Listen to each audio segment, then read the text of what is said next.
Some of you might have come across my page, maybe or not. It's definitely a cat page. But I'm here today to talk a little bit more about how to camp with cats. Okay, so today we are going to go through a list of tips, tricks, and products of how to camp with your pets. I'm so excited to have Brooke here today because I don't have a cat, so I have no idea how that would work. We've been here for a few days now and Cece's doing awesome, so Brooke clearly knows what she's doing. Let's just get into the tips. I guess this is kind of just a basic general thing to have. My favorite thing to carry with me obviously is the pop-out, pop-in food and water dish, just because it's easy, portable, and I can clip it to the side of the cat carrier or backpack, or even just backpack in general, and it's easy to store. So we have Gracie joining us now. My first tip is to bring food containers to separate their food opposed to just bringing their full bag of food.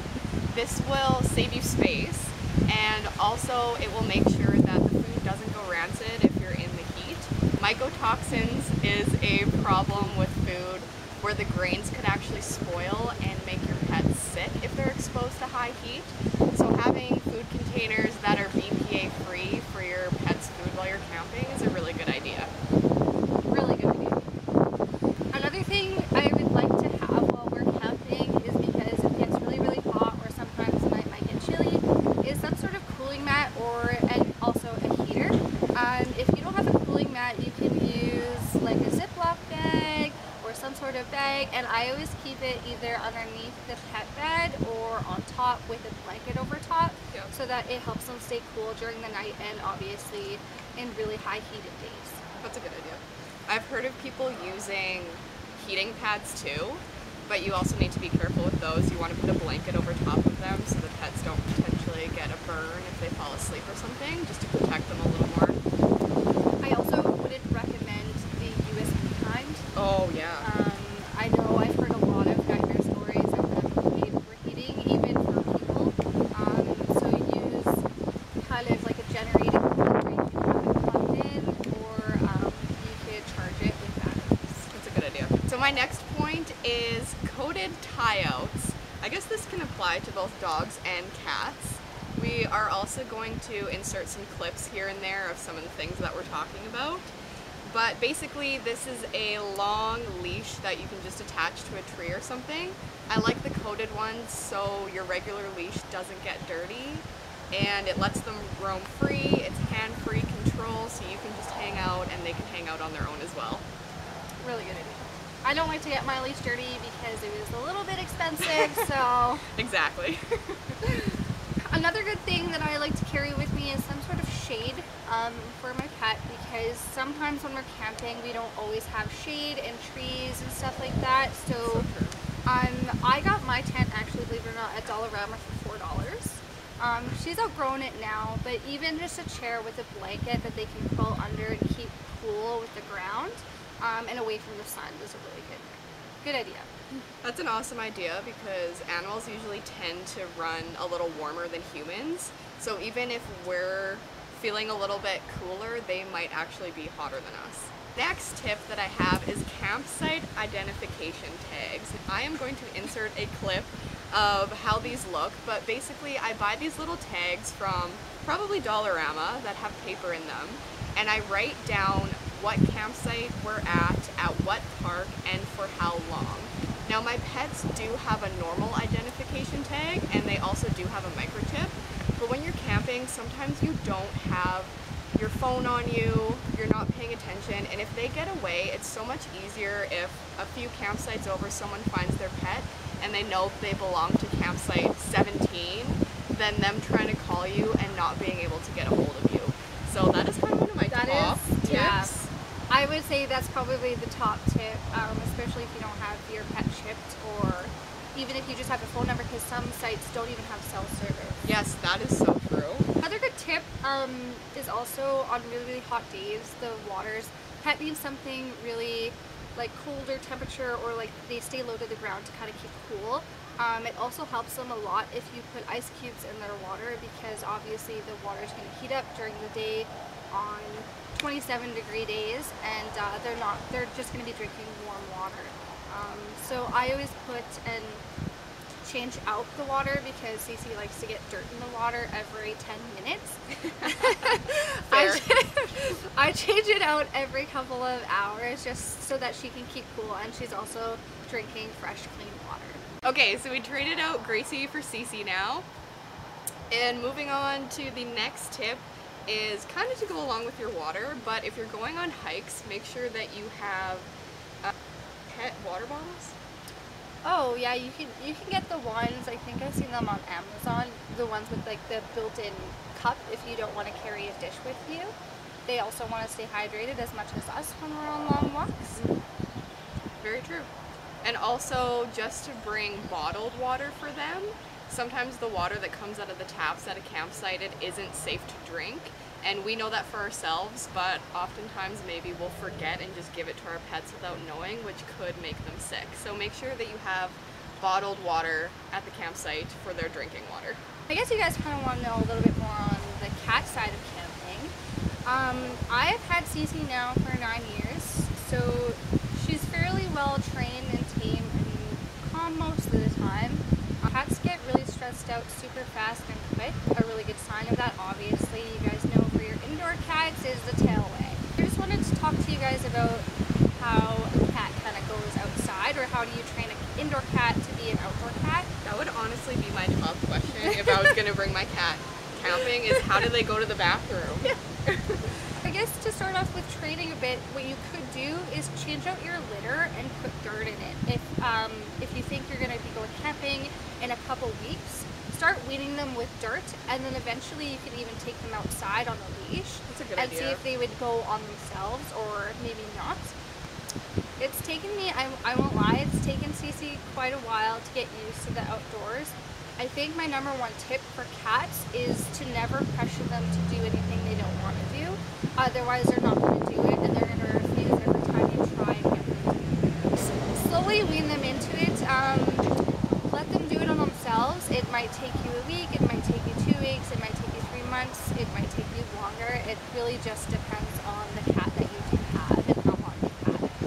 I guess people could probably bring a litter box too. Yeah, and you can see if they definitely would bring a use litter it. box. You know, that's kind of inconvenient for some of Yeah. us, but especially when you're camping in a tent, you don't really want to bring a litter box inside. Totally.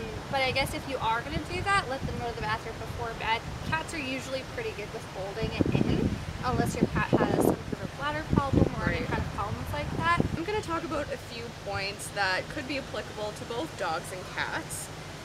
The first one being a crate or a kennel for them, especially if you're in a tent or a tent trailer like we have. If you have to leave them alone for any period of time, if they decide that they're going to freak out, they could chew or scratch their way through the tent canvas material. So if you have a crate kennel for your pet, it'll bring you that peace of mind. I know that we have some foldable ones that really save space, both in the trailer and in our truck when we're traveling. Yeah. Also, to touch base on that, if you guys are scared of your cats scratching things, we do sell them on our website, and they're the gel nail caps. It's glue, but it's pet friendly glue. My cat tends to try and chew them off right away, Yep. so they come with extra in the bag. I always put them on our front paws, especially since we got new furniture, like leather and stuff like that. I don't want her scratching. Or if you just want to use it as a training, just until That's a you good get your idea. training over with, in case you don't want to continue having to buy these gel nail caps.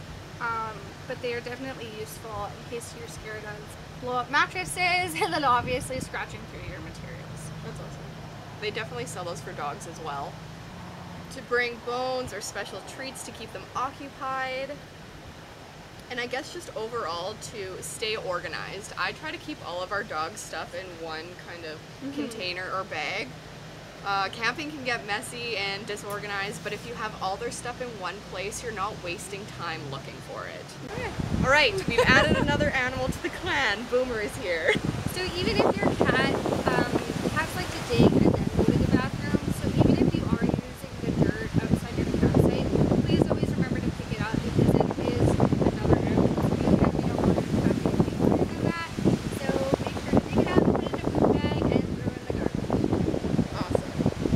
Things that I'm going to put together is to have a pet first aid kit. Yes.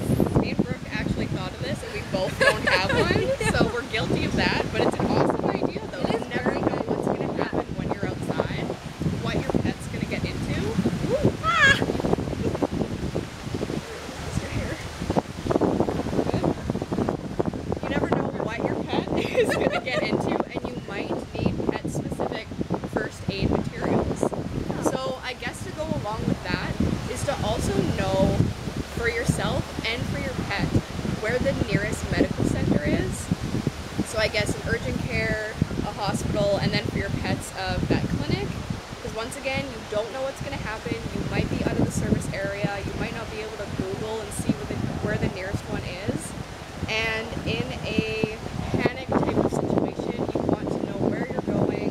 It's going to add extra stress if you have to drive all over the place to figure out where to bring your sick pet. Or you. Yeah, or you. No, seriously. Good thing to add into your PPE kit or your first aid kit, it is tick season.